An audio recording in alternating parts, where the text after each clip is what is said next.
Dude,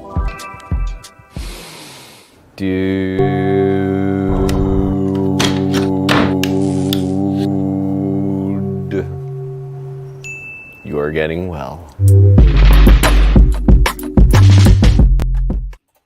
Hello, world. That's amazing. I love this opening. It's incredible. Dude, You are getting well.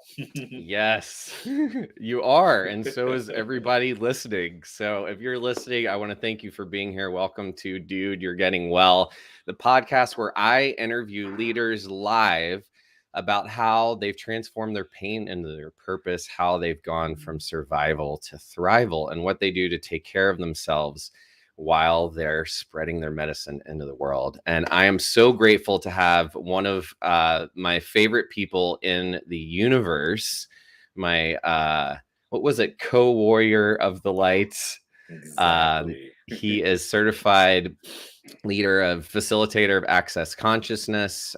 He's a theta healer, and I've learned a lot from him as a healer and coach. And he's a coach and an amazing human being all around. This is, ladies and gentlemen, and everyone, Daniel TUTTLE. Yay! Yay! Thank you for that amazing introduction, my brother Ben. Oh, my pleasure. In my practice, we say that which you see in others is a reflection of you. And that's exactly how I feel about you, my friend. Aww. Well, thank you. It's so great to have you here, Daniel. Where are you coming from? Where in the world are you today? In these 10 seconds, Daniel's coming at you from Mexico City. All right. However, we're heading to on a little another tour de force next week. We're going to London, and we're going to Rome, Switzerland. So we've got some work that we're doing across the world, which we're really, really excited about. So, wow. Yeah, you never know where the wind takes us. Exactly. Well, we're going to get into all of that soon. And because Daniel's a world traveler, and one of the reasons I brought you on is because you really do what you love. And, I love to ask Daniel where he is. We check in. Yes. Because we both travel the world a lot. You'd never know if Daniel's leading from Paris or London or Mexico City or the Galapagos. Who knows? You never know. Exactly. So Daniel, how do you describe yourself? If someone's like, who are you? What do you do? Or just who are you? I don't ask what you do for a living, but what do you say? Who are you? I think the best thing that describes me is I am a student of life and a creator of possibilities. I love to look at every single day as a new opportunity to see what's available, right? And it doesn't matter what that is. It can be something like a challenge. It can be something really exciting. It doesn't really matter what it is. But, life for me is like a big chunk of clay. And I'm the sculptor, and I can do with that chunk of clay absolutely anything I want. I can create a vase. I can create a statue. I can create anything that I want. And for me, having this awareness that everything is a choice and that I create from those possibilities has kind of set me free and has allowed me to live the life that I've chosen to live, which I think above everything, consciousness for me is the awareness and the ability to receive everything and judge nothing. That is something that we teach in Access Consciousness, what we learn in Access Consciousness. And every day is a practice in becoming more and more that energy of living a life of allowance. What does the universe want to contribute to me? Now, so I guess that's what you'd say I am. That's amazing. Yeah. Clay, creation, molding, all this possibility and magic. Yeah. I really hear magic in you. Do you practice magic? I do practice magic. I live my day-to-day life in magic, my dear friend. I love that. That's probably another reason we get along. Now, definitely. Daniel, did you wake up like thinking this way? Were you raised thinking this way? Not really. I can do anything. Like most of us, I did kind of have a little bit of that I can do anything dreamer attitude when I was a kid. But life is like, we have all of these energies around us that want to take care of us and nurture us and keep us safe. And a lot of times on that process, there's a lot of, um, let's say, limitation, a lot of judgment, a lot of points of views that come into play. Like, in order to enjoy your life, you need to get a job in which you make money, or you need to get a degree in which that degree is going to serve you. You need to do this and you need to do that. So I bought into a lot of that, Mm. and for me, what happened was I Well, where did always you grow up, though? Sorry, just so we I know, like, in geographically. yeah, I grew up in Orlando, Florida. Actually, I grew up outside of Orlando, Florida, in a small town called Winter Springs. Yeah, let's give And Winter Springs a shout out. shout out to How'd Winter Winter Springs feel Springs. like? They were like, we're not Orlando. Come on. I know, it's so true. I think that's what we all do too when we're I have from a that friend that's Central like, I'm Florida from area. Worcester, and he's actually from like Greenfield, Massachusetts, in the suburbs of, Yeah, let's give Winter Springs a big up. Big up to Winter Springs. yeah. Yeah, so that's where I was born and raised. And well, I was born in Orlando, but I was raised in Winter Springs. Um and it's a small community. We lived in an area at the time that was dirt roads, and people had horses and all that kind of stuff. So it was amazing to grow up in. I'm an only child, so my best friends were usually my imaginary friends, as they like to say. And my imaginary friends are my spirit guides, and they're my angels, and they're these energies that I've been blessed with since as time continuum. And they're the energies that I started to discover and identify the gifts that I had as an intuitive, and the gifts that I had as a magician, more or less. And so I spent a lot of my early years figuring out what that was, playing with that energy, and a lot of times feeling embarrassed by it, or feeling shamed by it, or not really sharing much of that with the world. So I channeled all of that energy into what I knew the best way to do that was, and that was on stage.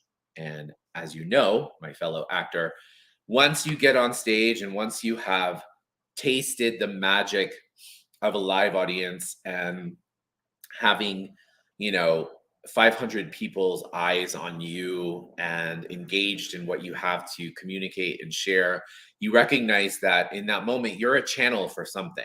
You're a channel for the energy of the character, the energy of whatever it is that you're playing. And so I channeled all that energy into the characters that I played, into the stage, into all of that performing. And that became my life. That became my passion, and that became my love. Mm. And How long as did you you know, start performing? Like, what age did you get into this? I was like 10 years old, I think. And how I did was you about discover it? Was it because you were near Orlando and you saw Disney World every day, or like? Actually, it's an even more amazing story than that. My mom had a really, really dear friend, and her name is Lisa Maley. And Lisa was my mom was a home ec teacher, and Lisa Maley was an image consultant, Mm. right? And so she would travel around to different, and she also had a school. She had a local school that was an image modeling and acting school. It was the only one in Ooh, the Central Florida area at the image time. modeling. Mm. Exactly. And Lisa was so incredibly special. And she and my mom were very good friends. And Lisa said, you should put Bobby, they called me Bobby at the time. She said, that you should put Bobby in acting classes. Because believe it or not, I was actually really shy. And I was really shy. And I wasn't so much for being such a people person. Shocker, I know. Um, but it was that step when Lisa said, "Hey, do this class." And I did the class, and I was like, wow. And of course, everybody's like, wow, you're so good. You're such a natural. And the minute somebody gives you some kind of compliment, like you're a natural at that, Mm. it's like so heartwarming. And Mm. I remember being like, wow, I'm a natural. I'm going to be a star. And that was all I needed. And I was like, okay, what has to be done? I started auditioning for local theater, started doing more classes, and it really became my life, like Mm. literally my life. Wow. Yeah. So you got some affirmation at a young age. And was your Yeah. dad a part? Was he supportive of this? My father was incredibly supportive of me being an actor. Very Mm. supportive. He was, what was so amazing about my dad is kind of like, you ever see that show Friday Night Lights? Or you ever seen Yeah. that movie Friday Night Lights? Yeah. My dad is that coach, right? Yeah. My dad is literally that coach. He's Wow. a celebrated athletic football coach, baseball coach, mostly baseball. He's kind of like a local celebrity. So there was always this pressure, more or less, on me to also be that. People would look at me and be like, "Oh, you must be a great baseball player. Your father's Coach Tut," and I'd be like, Coach "Fuck Tut. you." King Tut. Exactly. And so for me, once I started to get into acting and everything, my father was super super proud of me, Mm. and I think he loved that we both had a passion. He loved that we both Mm. had something that we could focus on, and it didn't matter how different we were, because we were very different people. Mm. But we both shared a passion for something, and he always supported me. Thank God. Both of my parents, my whole family. I never was. By no one was I ever not supported by them. They all came to my shows. They all came to my concerts, whatever it was. Mm. And I'm Yeah. very grateful. So you were like shining and you had support of both parents, and someone saw talent in you and you felt it and it was aligned. And were there Yeah. what was your greatest challenge is that age growing into becoming, to do this type of performance, or just growing up Yeah. and where you grew up? What was the biggest challenge for you? I think the biggest challenge is when we grow up in an environment that is so contrast to us, Mm. we are forced to really look at ourselves, and we look at ourselves and say, okay, how do I fit in? And that's something that I never, ever, the only place I ever felt like I fit in, Ben, was at the theater. Mm. I never, personally, in my heart, I never questioned being gay. Being gay was like, oh, this is who I am. You know, I like boys and I like Madonna. Hey, how much better does it get? I loved Culture Club when I was a kid, and you know what I mean. Like I never struggled with my own inner discovery of who I was, but I Mm. also was not in an environment that I felt like, and it was also the early 80s, right? Yeah. So I was also not in an environment where I felt like I could communicate that, except at the theater. And when I was at the Mm. theater, when I was working in the theater, I was truly, truly, truly me. It was the only place that I could truly be me. Yeah. So, and I lived a double life, because I'd go to the theater, I would be me, and then I'd come home and go to school and do all those things. And I wasn't always me. And Mm. so I got really, really, really good, even better than you could ever imagine, at acting, because my day to day life was acting. Yeah. My day to day life was, oh, I have to be this person now. And oh, I have to be this person now. And I think I look back on it now and I applaud myself, and I give myself so much strength and so much courage. But it wasn't easy. It wasn't Mm. easy. And I didn't I didn't have many mentors. I didn't have many Mhm. people that I could really look to for advice like that. I remember one particular time I actually did reach out for advice from somebody who I respected, and I was like, I think at that point I was 13 or 14 years old, and I was rejected by that person, Mm. and like literally rejected, like almost basically like, don't ever talk to me again. And it was so traumatizing, and it reaffirmed that belief that I had, that I could take care of myself no matter what. I didn't need anybody else to Yeah. to to um you know take care of me. Yeah. And I want to pause you there because I want to ask you about two different things you said. yeah. So the first thing you said is you feel like you lived a double life. And if you're Mhm. listening, I would love, especially if you're live, I would love for you to just comment and let us know if you feel like, if you relate to anything that Daniel's sharing, if you relate to feeling like there's nowhere that you belonged, or maybe you found one community. And I would love to hear if you relate to that, like not feeling like you belong anywhere. And then if you did have a Mhm. community, what was it? And for you, Daniel, I'm curious, why you felt like you had to lead a double life, like why you had to leave that at the theater, and did it not feel safe at home or safe in your like neighborhood or school? What was it that had you turn it into a double life? I Because first remember you said you're very, like, I was just myself and this was me and I yeah, owned it. yeah. So where did it turn Within into me, having to, yeah. Oh, I didn't have within a personal you, struggle. on the Within me, inside. I never struggled with who I was. Thank Got God. it.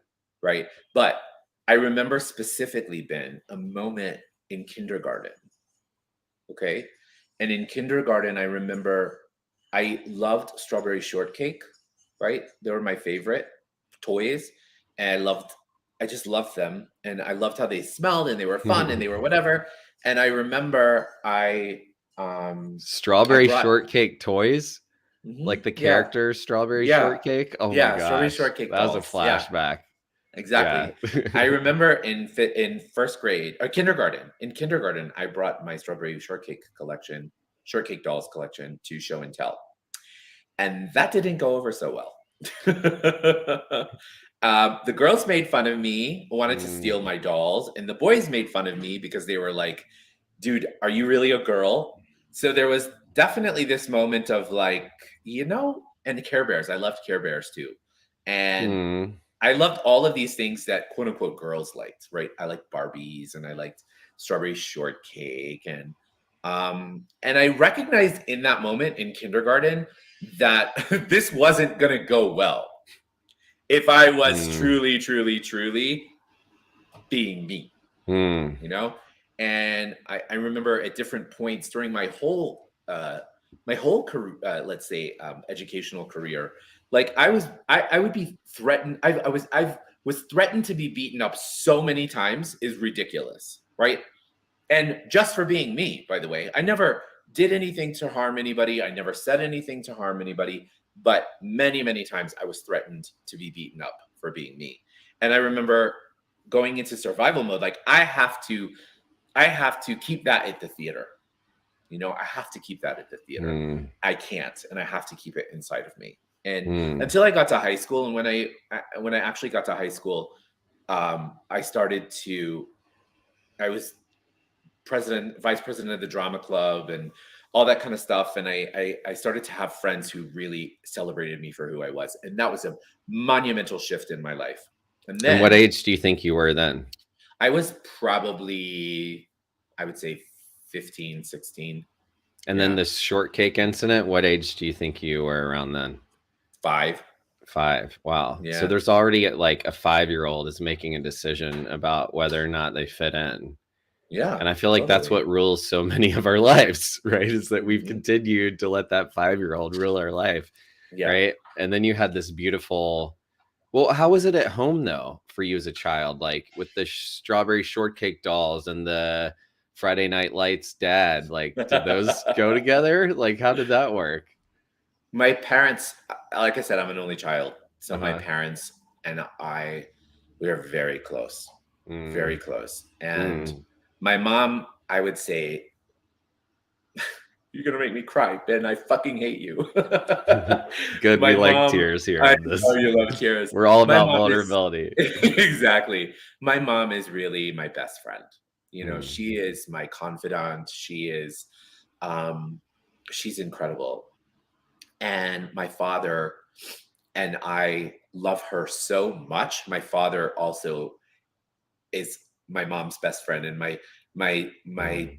mom is my dad's best friend, and that's just the energy of who they be. Wow. And Wow. so we would go to my dad's baseball games, we would go to my dad's football games, and we would have fun. We would be a family and whatever. But all that other stuff, Ben, I didn't really talk about it. I didn't talk about it. I didn't make it a thing. Um, it just I remember really I think honestly what I was doing, Ben, is I was protecting my dad. I didn't want to disappoint my dad at all.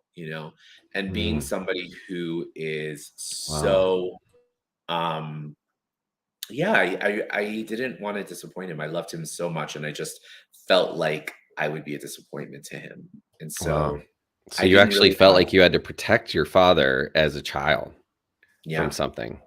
And Yes. interesting, like I want to point out that you had the wisdom, the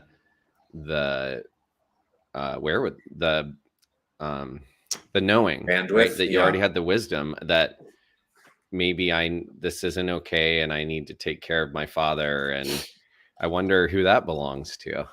Exactly. That's one of the greatest tools Daniel's taught me, by the way, and I share it with anyone. It's just asking questions when we're in those spaces of when we've made decisions about ourselves or dealing with things or energy that doesn't feel good. Right. And at any time, it's just a great tool of like, who does this belong to, right? I wonder, Absolutely. maybe is this my parents? Like Right. who decided, that it wasn't safe or that you needed to take care of your dad? And I wonder, like, I just feel for that little kid that felt like he had to protect his father from something. I also, you bring up something else at that time, and really for most of my childhood and my young adult life, I really did not like other people my age. I did Hmm. not like kids. I Hmm. didn't relate to them. I felt like they were immature. I really didn't. I didn't like kids at all. I always had older friends. My friends were always older. And it wasn't until much later in my life when I started to love children, I started to see that it was my way of protecting my own inner child, right? My way of protecting my own inner child was like, I got you, right? I've got you. I'm going to take care of you no matter what it takes. And that was enough for me. I couldn't deal with the burden of other kids. I remember I'm like third or fourth grade, all of a sudden everybody's parents are getting divorced, right? It was like such a thing. I remember And then I that. remember Yeah, going, for us, it was like fifth or sixth grade, I think. Yeah. yeah. And I remember going home and being like, are you guys going to get divorced? And they were like, no, why would you say that? And I'm like, well, everybody else's parents are getting divorced, Yeah, right. And so they had other things that they were dealing with. I had my thing that I was dealing with. They had their things that they were dealing with. And quite frankly, I didn't want to deal with their things, because mine was enough. And so I think I really distanced myself from other kids and young adults my age. Mm. Wow. And then did you find friends in older adults? I assume you Always. must have attracted them. And then being in the theater of different ages, right? Always, exactly, always. And in the theater too, there were other boys like me. You know what Mm-hmm. I mean? There were other gay guys. There were other really cool, hip, funky women who were like, Yeah. "You're awesome the way you are." Yeah. So I wanted to spend as much time as I could at the theater Yeah. I'm because it so gave glad me you that said that. freedom. Yeah. And, I just want to say that out loud. Like, where are we not giving children permission to be that in everyday life? Right? Like the amount of like people that are so outraged by gender diversity and new pronouns and new teachings that are literally like not allowing you to use the word gay in certain schools and banning books that expose us to these things. And that's just creating more It's ignorance, ridiculous. really. I mean, if you Exactly. want to like be a great opponent, you want to study your opponent, not like be like, I don't want anything, you want to actually get to know people and Yeah, learn from them. And that's how you become better. Samurais absolutely. and people spar to actually learn from each other. And it's not like to just be like, oh, you just stay over there in that corner and we'll hide in a cave and see who does better, right? And that's basically Yeah, what we're doing. And right. even as a um I just relate to being on a spectrum. I don't even, necessarily choose like I'm straight or I'm bi or I'm gay. Like it's just like I love people. And Yeah, but I didn't feel permission even with the gay father. I mean, he didn't come out till I was like probably 12ish, a little bit older, but my parents went through that divorce thing when I was 10 and everyone else's did. But I was actually, sure. first I was traumatized and I was happy because they were not happy together. And I Right. just wanted peace in my home that I had to live in. I was forced to be in, right? And, Absolutely. but there's, what I was pointing at is even with a father like that who encouraged me and my mother, like, we both sound like we had supportive parents who encouraged me to be sensitive and taught me about this. Like, It's like, that's Yeah. great, but that doesn't work out there. Right. It's Right. not cool out there. It's not sexy. Like, men don't accept me, women don't accept me. Yeah. We don't even know about sexuality yet at that age. So where do we feel safe, and where are we not giving our children permission, and why? Like, is it Mhm. us adults who are so afraid of what they might be? And that just reminds me, of maybe these adults, and hopefully we can live by example. It's why I do this show, that we can show that you can actually practice being yourself anywhere, and that this is all made up, and that we Yeah. can give other adults the chance to be themselves. I mean, I only felt comfortable being myself in gay clubs with my gay friends, because it's the only place where I feel like I could dance and move the way I wanted to and not be judged. And Yeah. that was made up in It's mind, but it was beautiful. also the perception I was getting from the world, is that, hey, if you move that way, you're gay or you're different and there's something wrong with you, Of right? You're course. broken. So I'm just, so interested, sexuality aside, right? Gender aside, like, where do we feel safe, and how do we create safer spaces? Like, let's say kids want to practice with that rather than shaming them, right? We Right. actually learn that through drama therapy, as you've studied, through the act of play, like playing with things and kids playing with those scenarios is actually healthy, and we should nourish it and encourage it, right? Definitely. And I think also you make something really important. I remember one of the first times that I was Mm, truly being me. I was like about 14 or 15, and it was in school, actually in high school. And I received this note. Remember how we used to pass notes in school? I received this note who had been given to me. It had been given to me not by the person that wrote it, but by somebody else. And the note was so beautiful. The note said, "I want to be like you. I admire how much you are truly you. I admire how you don't wow. care what other people think about you." Mm. And the How person old were was you? about 15. I was in high Wow. school. Oh, And the person said, "I know that I'm gay, but I don't know how to communicate that with anybody. And I've never told anybody except the person who gave you this letter is my best friend. And I wondered if you would be my friend, basically, right?" And God, now you're it gonna make me cry. I know, I know, I know. It's And so so beautiful. I remember I went to the person that gave me the letter and I was like, "Whoever gave this to me, give them my phone number and tell them absolutely I am here for them." Oh my And this gosh. person and I started to talk on the phone, right?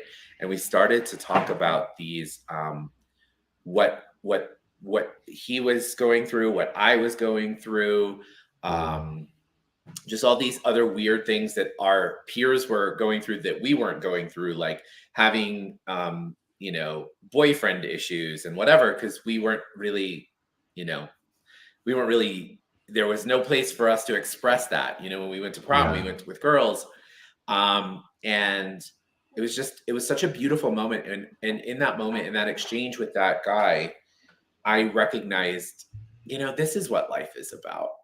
This is really what life is about. Mm, mm, And it wasn't too much later after that that I really, really started to embrace all of me, no matter what. And yeah, and there's so many stories that were behind that, and I wrote an article one time for our school newspaper, obviously anonymously. I say anonymously because my father also was the coach at the high school that I went to, which was oh really wow. interesting. Yeah, Yeah. and it also Was he shows you how also a much. teacher there?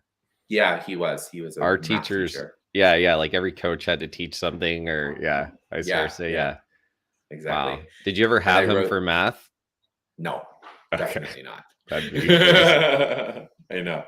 And I'm a horrible student, especially when it comes to math. I didn't want to put my dad through Wait, Daniel, is that that. true? Is that true? Okay, who does that belong to? I don't want to do math. Math is boring to me. So, Mm. I let somebody else do it. Yeah, you didn't perform well in that type of learning environment, No, I did not right? at all. I We did won't not. get into I that too, but that's a whole absolutely. nother thing. Like we have one type of learning and you're like, you're either brilliant or you suck and you're dumb Yeah, and you carry that's that so, of forever. course. Yeah. So I want to get into a little bit. Wait, you're finishing something.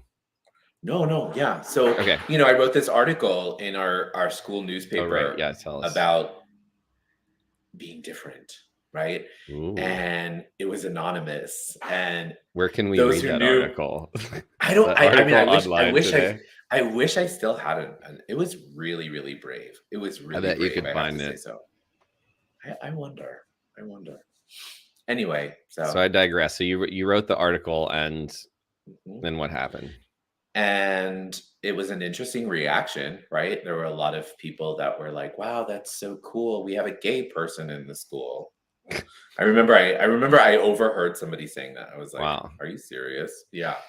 And Well, your school handled that better than my academic really, school. Oh man, yeah. would Yeah, they that's good. have like shut that down? No, I mean there was one kid that had the courage to come out, but he was not like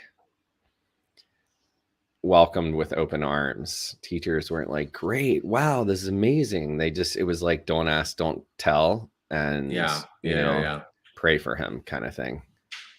Yeah. Um, No, my teachers very, it was so interesting too. My teachers, my support system, like they really supported me. that's And what was so incredible. beautiful is that they also supported my dad. Wow, They were wow, like, "Hey, it's all good." I really, really yeah. had I had a tremendous amount of support. Mm. So That's beautiful. Well, I want to get into today. So we've talked a lot about your childhood, and I love talking about that. And if you're yeah, listening, we're asking about ages because I want you to consider that most of your life is probably dictated by a 5 or 7 year old, like decisions you made from back then. So one of the that's right. ways, path and access to wellness that I see is to bring some awareness to how you think about yourself, how you speak about yourself. Your thoughts create your words, create your reality, create your world and universe, right? So how we think and talk is so important. And if we're water, right, and we're controlled, if 90% water, I mean, look at, if you've ever surfed or been at the ocean, you see how the tides are affected by the moon and such. So if we're so much water, and they've proven now scientifically that if you yell, they've molecules of water they've studied. They did this guy like yelled with rage at him, and they changed. They moved around. They separated, and then when he spoke to it with love, they came together. So imagine how we talk to ourselves, and if we talk to ourselves like that little kid in there, right? And be a little bit kinder and nurture that side and be those parents that maybe Daniel you had that are like, yes, like in those places. So I'm always looking for how we can create that more in our world right now. So for where I'm really curious, how did this play into, so once you got like quote unquote out in the world or out of Florida, like did you move immediately when you graduated high school? Where did you go from there? I actually transferred to a performing arts school in North Carolina School of the Arts. Oh my And God. That yeah, was one of the first schools I toured. I really wanted to go there. yeah, We it could was an have been there amazing at the school. same time had I We chose. would have That's been at the same wild. time. Oh my Yeah. gosh, that's so Yeah. cool. You went Yeah, to it was Winston-Salem. exactly, exactly. When I went There's to some great actors from there. there are. When I went to NCSA, NCSA. yeah, everything changed Yeah. because it was like all of a sudden, and first of all, I wasn't the only gay. Yeah, I was like, There were ooh, I lots of could be like gays. the only hetero boy there. The first one, I Totally. was like only into women. I was like, oh my God. But there was like the same 25 people you'd be with for the next 2 Yeah, years, right? that's exactly it. Yeah, exactly. So, So we had it was just a really, really supportive time for me. And from hmm, there I moved right to New York. And New York is New York. And um New York is and will always be my home. hmm, It's really, really where I grew up. I grew up hmm, in Hell's Kitchen. I tell people I grew up in Hell's Kitchen because that's where I learned how to be me. That's where I learned that I could I could become a leader in this world by being me. And I started to seek the path of inspiration from others. I was always deeply into metaphysics and spirituality, and I'd always Mm, study different kind of spiritual traditions, just really looking for validation, Ben. mm. And about 20 some odd years ago, I started studying Kabbalah. And yes, I started studying Kabbalah because Madonna was doing it. Yes, that's when I first heard about it. My best Of friend Josh is course. still, he's like, dude, you love it. It's like all mystic and shit. You totally love it Yeah. because I would love Judaism and I love all religions. So I think it's It, fascinating. it was so comforting to me when Mm, when I found Kabbalah, because it was a community that I really felt nurtured. I felt cared for. I felt supported. And I felt like I could conquer the world in ways that I didn't think I could conquer the world before, right? mm, And I remember one of my very first Kabbalah teachers, Marcus Weston, said to me, I was living in Los Angeles actually at the time, and Marcus Weston said to me, um, would you like to volunteer here? And we like to, involve the members and, volunteering. And I was like, yeah, I would love to. I'll do anything. You want me to scrub the toilets? And he was like, no, I want you to work with kids. And I was like, uh, anything but that. He's like, I want you to work with kids. And he just knew, he had this awareness. And the next day I was volunteering in an office for a new startup, called Spirituality for Kids SFK. And at the time it was brand new. And so I started to meet this awesome group of women. There were like 5 of us, and we were in a corner in a big office building, and we would plan and create this magical work and these magical things. And one of those, the woman who was the director of the program at the time, Sarah Yardeni, is actually one of my best friends to this day. And we created this program called SFK, Spirituality for Kids. And all of a sudden, I loved kids. I learned to see mm. how much I love them. I learned to see how much I adored them, how much I learned from them. And I also recognized that it was okay for me to be a kid. Before it was not okay Ooh, for me to be a kid. Yeah. yeah. Gosh, I love that you said that.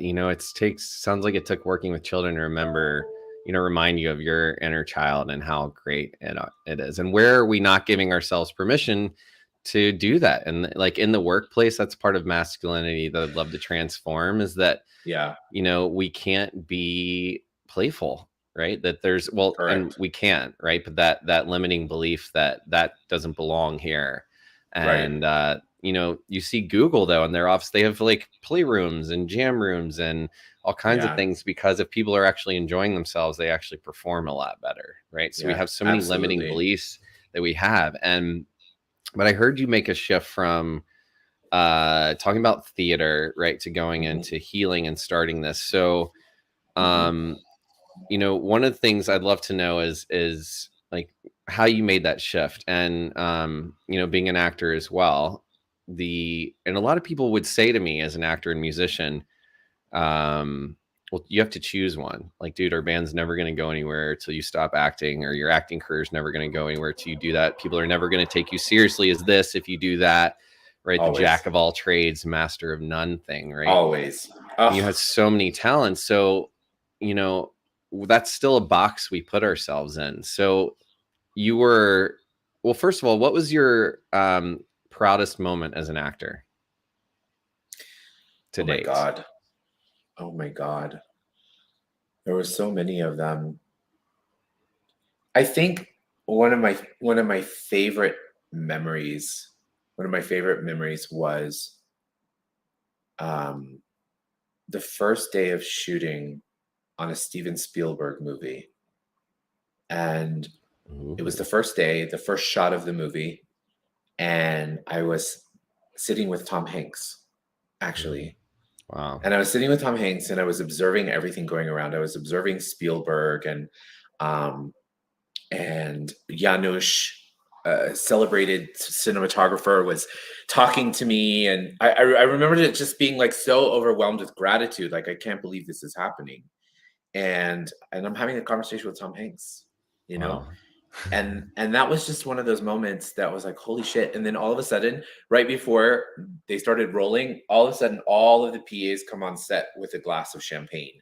And it's customary, it's Steven Spielberg's tradition that before the first shot rolls on any of his films, everybody receives a glass of Dom Perignon, and he toasts the entire everyone, not any, no one is excluded from having a glass of Dom Perignon at 6 o'clock in the morning before they roll camera. And to me, that moment was like, oh my God, this is it. Like this is everything people dream of, you know? And I was like, holy Wow. shit, this is incredible. What was the name of the film? I knew you were gonna ask me that. Can Yeah. you believe I don't even remember? I can't believe it. I actually can't. Because Like, when I worked on it, films get made or not, right? When I worked on it, it was it had a different name. So did you ever see it? Yeah, I did see it. It was amazing. It was okay, if you find out, let me know. So what was your role? I'm Googling it right now. I was actually standing in for one of the supporting characters. And it was interesting because yeah, I was a stand-in on that. And it was awesome. Way too much fun. Yeah. It was way too much fun. That's incredible. I love that. And so and also I have to say, my favorite film that I ever worked on was The Greatest Showman, and it happened to be the last film I ever worked on. Oh, wow. And it was literally 4 months of incredible ecstasy. I was in the ensemble of that, and I was in the ensemble of that film, and I loved it, and we had way too much fun making it, and I am in it, and you can see me in several places in it. That's an incredible film. Yeah, I've cried just from watching the cast recording that, and oh my God, me too. The videos of that are outstanding. So that's so cool. So you were doing that, and at some point you had this Center for Spirituality for Children, and how did was that in New York? It was in Los Angeles first, and then I moved to New York. I moved back to New York, and when I moved back to New York, I helped them set up and launch the New York version, the New York branch of Spirituality for Kids, which was amazing. So with this, go ahead. I actually ended up dedicating my whole life to that program for like 5 years. I put everything aside. I put acting aside. I put everything aside. And I focused on the program, and it was really one of the greatest experiences of my life. I ended up creating you will love this story, Ben. One of the things that came out of that was we started to create a teen program. And the teen program was requested by the adolescent director of adolescent population at Rikers Island Jail. Wow. And they asked me if I would come teach it.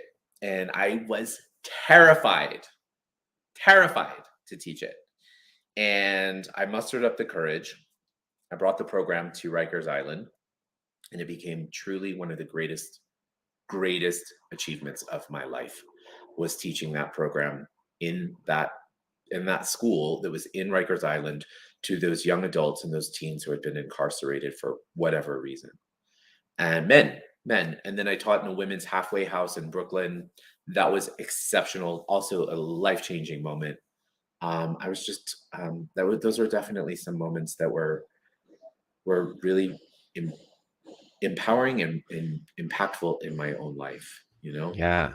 And talk about learning from other people, right? Like Daniel shared that about that. I love the story because I find prisons fascinating, and I have always wanted to do more work in prisons. And I find homelessness fascinating, and I always wanted to do a documentary of homeless and go live with them. And then I learned about the dangers of that as I got to New York. But there's so many people that were like, oh, they're bad.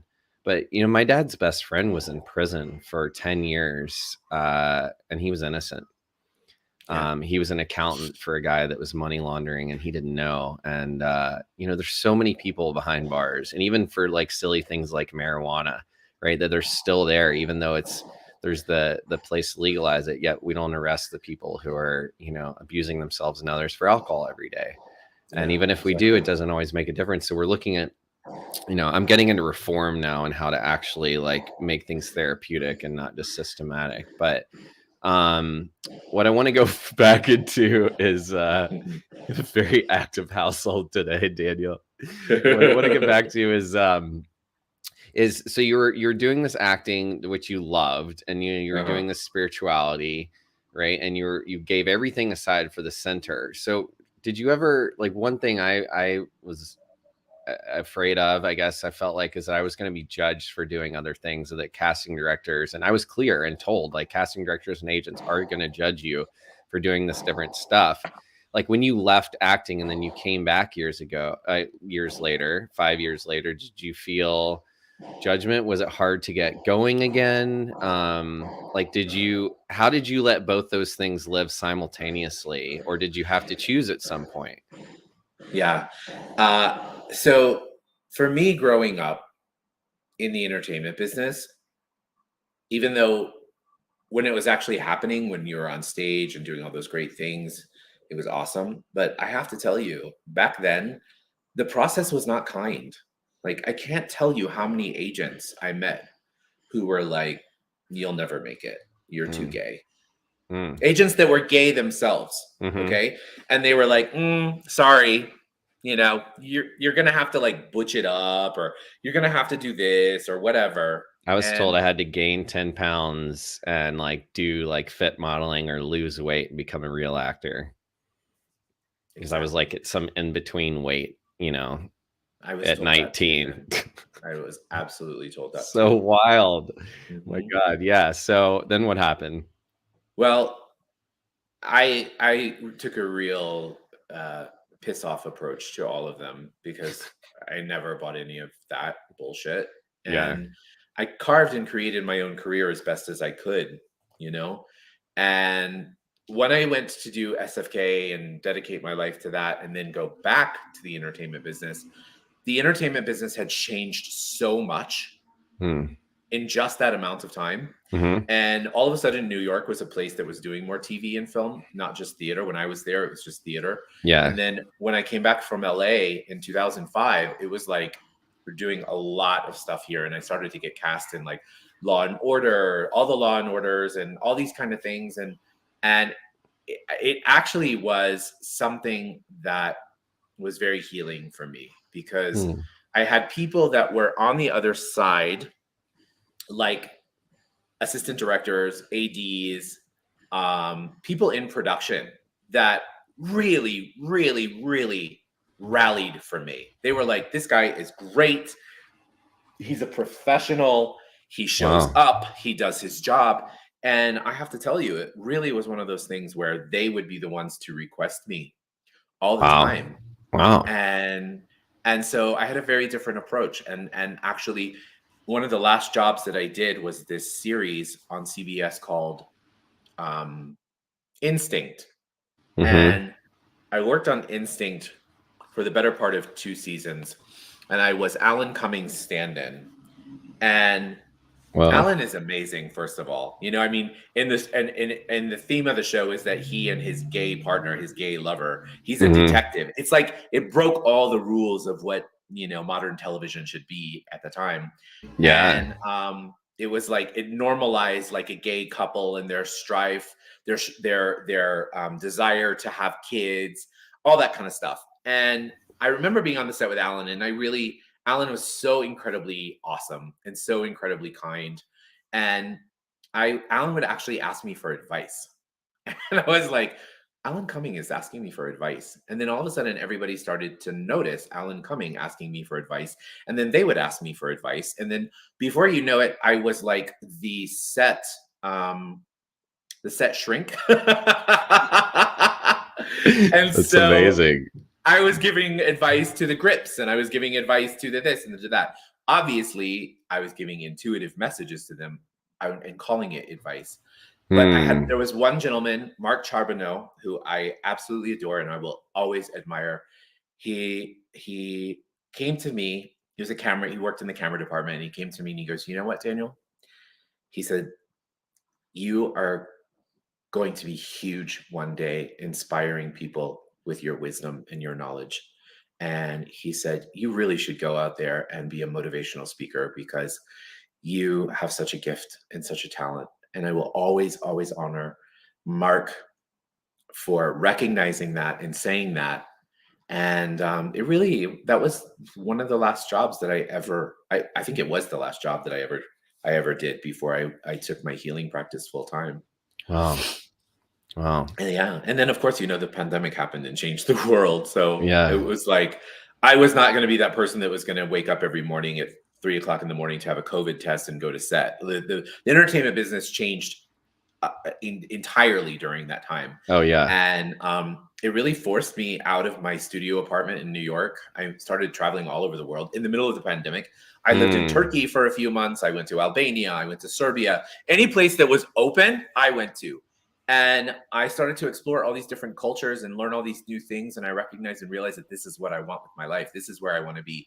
I don't want to be tied down. I don't want to only have to live in New York or LA. I don't want to be defined by anything, Ben. I no longer want to be gay, straight, black, white. I don't want to be any of it. I just want to be me, right?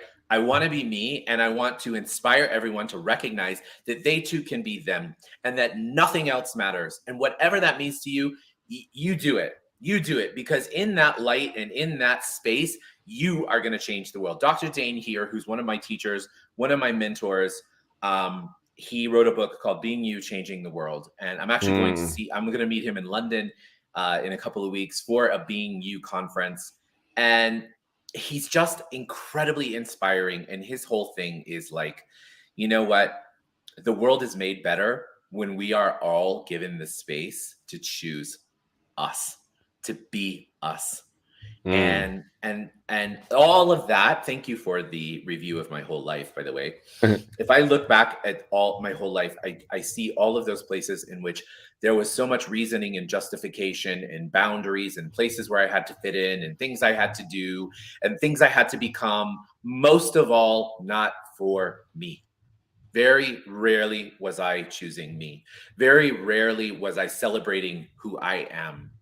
And this process that I've been on for the last several years as an access consciousness facilitator has been the change that I hope I hope I have the I hope I keep choosing to continue to do this with my life, because in this place and in this time, I know that this is what is required of the world. And if you go back to the seed level, the reason that I got into acting is because I saw people like Madonna and these people in my life that inspired me to be me. Like Madonna, she was the first person to ever say, you know what, Daniel, you are fucking awesome the way that you are. And we love you no matter what. And go out there and be provocative and speak your mind and speak your truth and speak up for other people. And I watched her and I said, that's what I want to do. Yes. And so I thought that I had to go into acting. I thought that I had to be in the entertainment business to do that.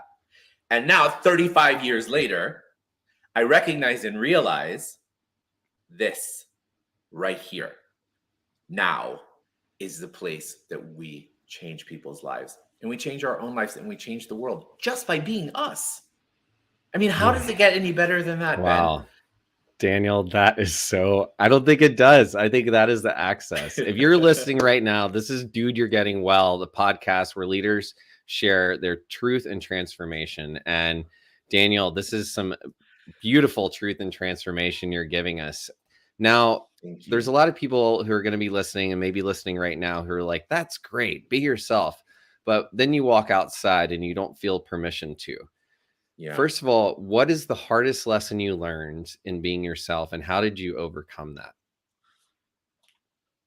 The hardest lesson was learning that I couldn't please everybody. Because I wanted to please everybody.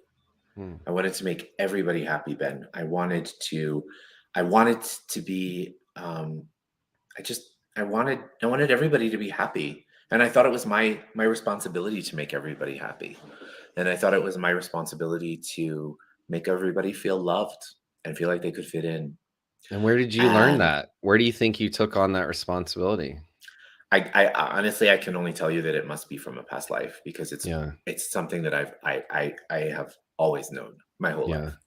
And I you know? noticed, like, even in seeking the why, I noticed we can look for the answers in the why, like, Mhm. go back, like, "But why am I this? Why?" So I found, we can spend all day in that and just dredge and get heavier, or we can actually come out and create newly. So what Yeah. was like, where Choose. did you get the access to choose yourself from being a people pleaser? Where did you start to, like, when did that stop working? And when did you choose differently? Like, why was that the Mhm. hardest lesson?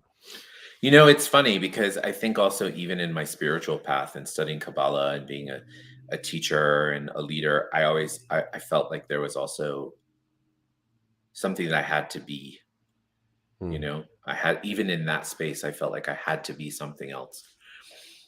And the other thing we didn't talk much about, but that has always been a huge part of my life is my intuition and Mhm. my abilities.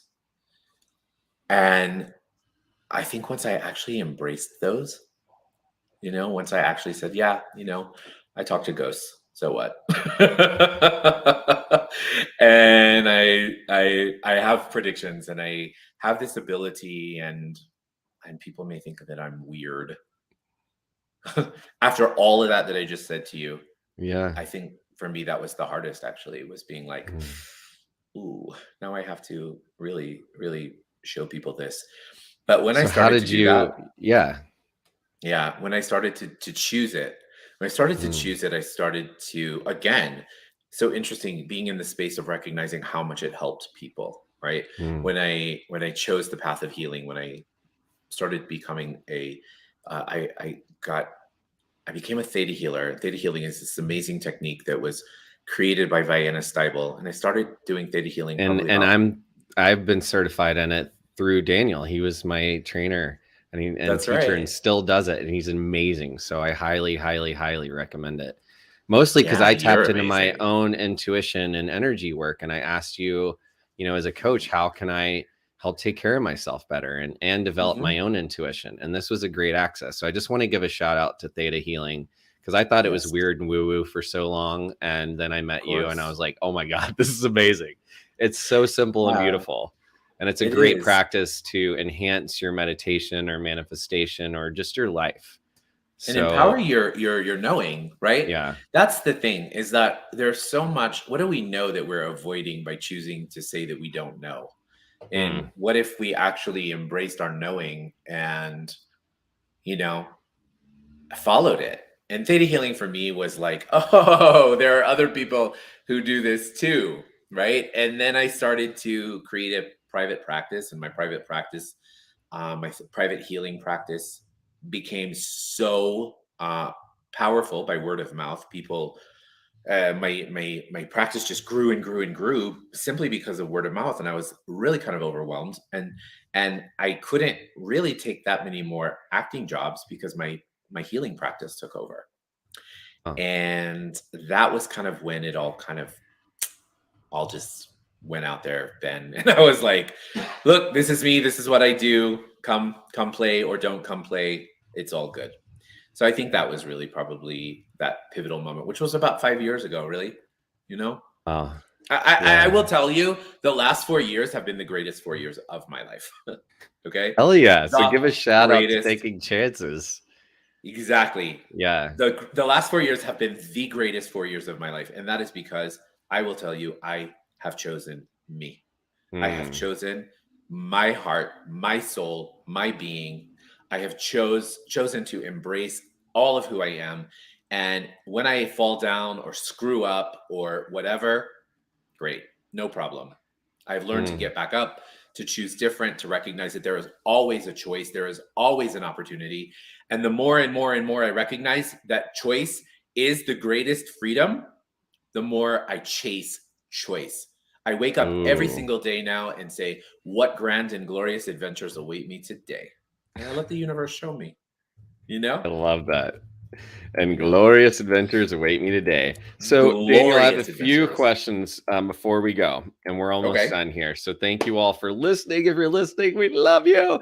We love Please you. download this podcast when it comes out. Mhm. Subscribe on Facebook, share it, and comment below with what's landing, what's anything that's resonated.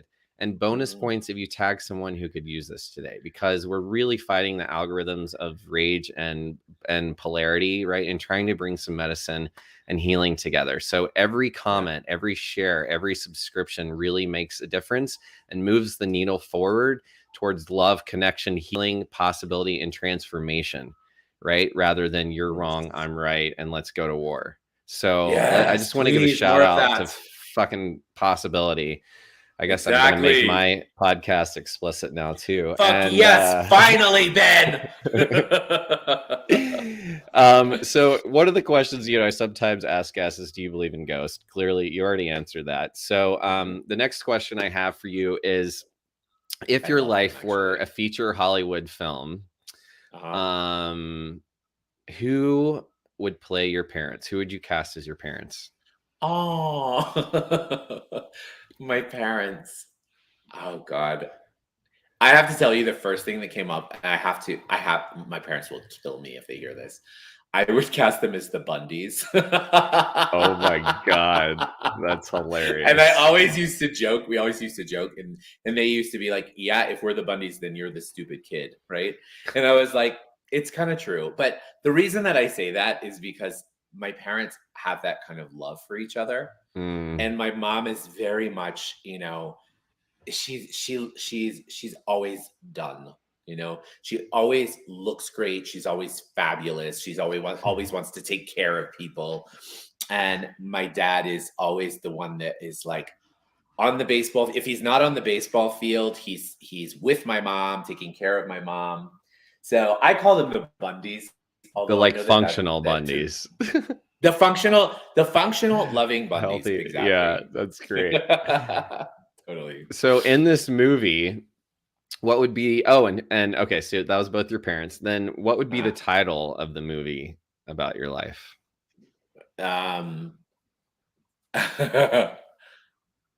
It would be called Roller Coaster to the Golden Planet. Ooh, I love it. Great. The Roller Coaster to the Golden Planet. That reminds me of Starlight Express. Like, I think there's got to be roller skates in there. Of course. Yes. Of course. Mm-hmm. Totally. I didn't get to have my 40th birthday roller skating party. I'm sad. Don't worry, we can do that again. I'm gonna just keep turning 40 for the rest of my life, and we'll roller skate together one day, Daniel, and we'll hold hands and shout out loud. Hopefully, what I would love, Ben, is I would love for you to tell me what it's like to be 40, because I have no idea what that's like. I'm not 40 anymore either, so yeah, it's sexy AF. Okay. Sexy. It's great. 40 is the new 20. Yeah. Actually, I don't want to be 20. I love 40. I love myself. And, that's what we're trying to do, is teach other people, give permission to love yourself here. So a couple more questions. One, what is your self-care routine? So Daniel, you're one of the busiest. Our producer and great friend, amazing sorceress Becky Shea, says it would be a musical. Your movie would be a musical as well. She is absolutely right. It would absolutely be a musical. And the music would be by Madonna, just to be clear. Yeah. So obviously. That's the name of my movie. I got it. The name of my movie. I thought you were going to be, it would be so obviously. The name of my movie would be called Like a Prayer. That's exactly what it would be called. Ooh, that's really good. I just got the singles. I know, right? We better copyright brand that. Exactly. Okay, so you're one of the busiest peoples I know, and you also have great boundaries. That's one of the things I've worked with you on, from what I perceive you do. So how do you take care of yourself? Working with so many people's energy every day, or just what gets you up in the morning, and what does your self-care consist of? What does that look like? That is such a great question. And it is actually a question that I always explore, Ben, because self-care is so important. Remember how I told you that it's like a part of my soul to take care of the world? That's just a part of who I am. So if there's an opportunity that I can do that, many times I will chase after that. And But there's sometimes only one Daniel. but So there how is do you take only care of one. Daniel so that Daniel can help change the world? Number one, I meditate, and I meditate a hell of a lot. And I meditate. From the moment that I am conscious in the morning, before I even open my eyes, I begin to express gratitude to the universe. I express gratitude to the creator. I ask, like I said, I ask questions like, who am I today and what grand and glorious adventures await me today before I even open my eyes and before I even get out of Mm, bed? And then one of the ways that I nurture and care for myself the most is that I snuggle with my incredible, incredible partner who is next to me.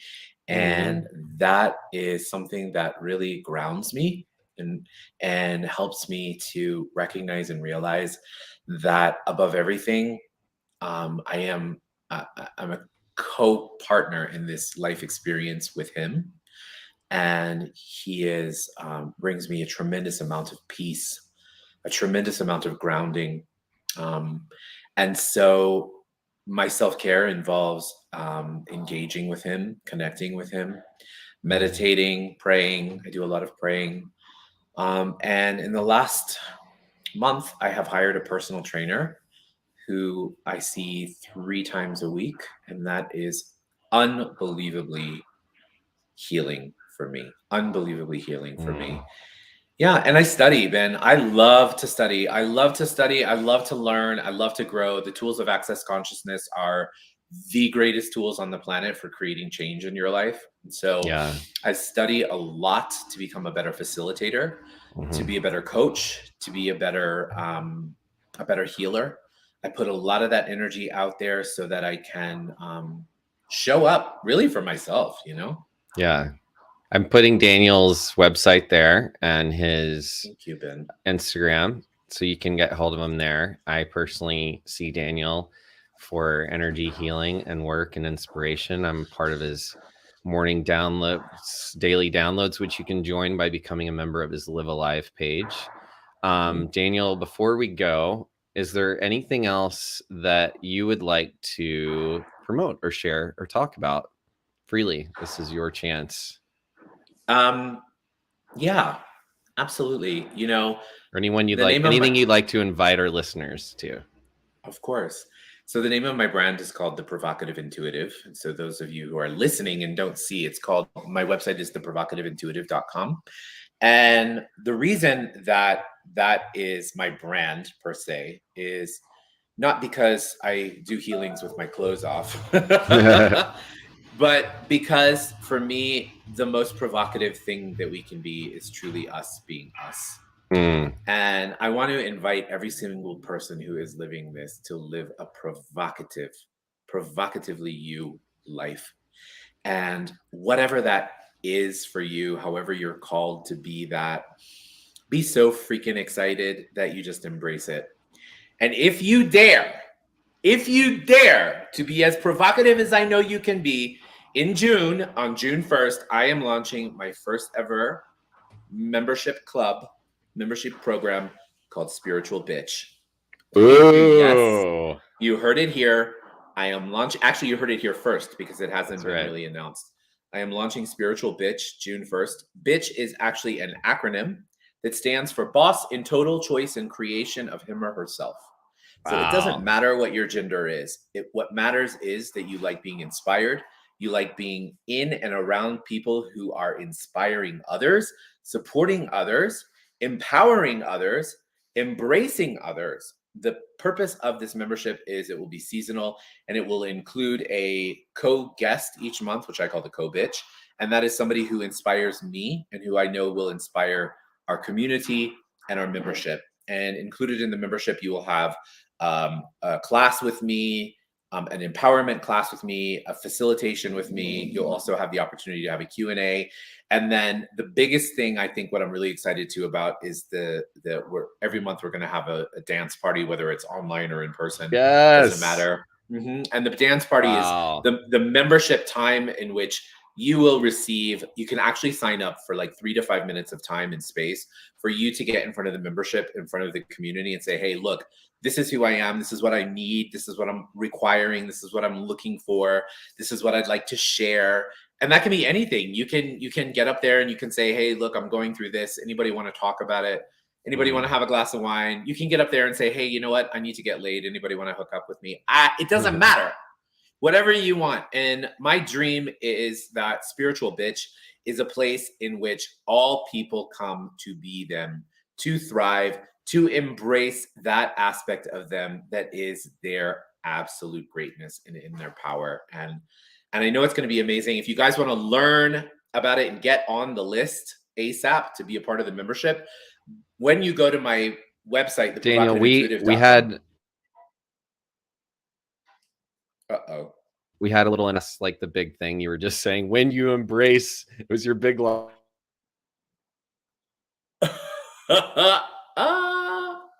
You're frozen. And then it cut out. You're frozen when your heart's not open. Benjamin. We're here. Benjamin. You're so powerful. It shifted everything. Yes, be unapologetically you. That's what the provocative thank bitch. You. So if you guys want to and learn it was boss in total charge of what? Boss in total choice and creation of him or herself. Wow. I love it. So wait. So if you want to get on the list to be the first to know about Spiritual Bitch, you will go to my website, theprovocativeintuitive.com, and there'll be a pop-up window that says get on the list for Spiritual Bitch. Just put in your email and you will get a notice. How does it get any better? Maybe you'll be one of my co-bitches, Ben. Would you be one of my co-bitches? Girl, I would be your co-bitch anytime. Yes, exactly. That'd be awesome. So before we close, what is the last? I mean, you've said it. Be unapologetically you. You're so unapologetically yourself, and it's one of the things I love the most about you. So, what would you like to leave our listeners? If there's one thing you'd like to leave them with today, what would that be? Choose. Recognize that there is always a choice. You are not alone. You are not stuck. And you are not a victim. Okay? Everything can be embraced. Everything can be presented, but you have to choose because choice creates possibilities. Yes, I love that. And if you were to imagine the world choosing newly, right, and embracing transformation, and you could just wave a magic wand, and suddenly the world has this new magic over it, right? What would it look like? What would we all be doing? Well, number one, we wouldn't be judging each other at all, because we would be choosing. Instead of judging people for being who they are or what they're doing, we would say, oh, hey, you know what? I want to make this choice instead of that choice, or I want to do this instead of that. I'm going to choose. I'm going to choose greater. And so it would definitely be a world that is without judgment, you know, a world that is without criticism, a world where people are just being them, being crazy, being fun. What I always, when I was a kid, I remember I dreamed of living in New York City, and I didn't even know New York City was New York City. And I would see people like, you know, on TV with like Keith Haring and Basquiat and these people that were just crazy, these artists. And I was like, that is the world that I want to live in. Yes. Right. Yeah. And I think that's why New York City was such my home. And for me, that's the idea of what the world really looks like when we're choosing us. Right. Yeah. Oh, that's so awesome. I love that. Well, may we bring that to the world right now. Consider what the world would look like if we were and are living that everywhere in our lives now. So where are you not giving yourself permission to be unapologetically you? Today, you have our permission. You don't have anyone else's. You have Daniel and my permission to go be wild. Go be extra. Go be extra. Please be extra. The world needs extra you. That's right. Dude, you're getting well. Daniel, thank you so much. Of course, Ben. I love you so much. Thank you for being you. What else is possible now? And thank you so much for listening today. Don't forget to subscribe and comment and share this with someone who could use it, because we got to spread the love. Dudes, I'll see you same time, same place. You are getting bye. Thank you, Ben. Dude.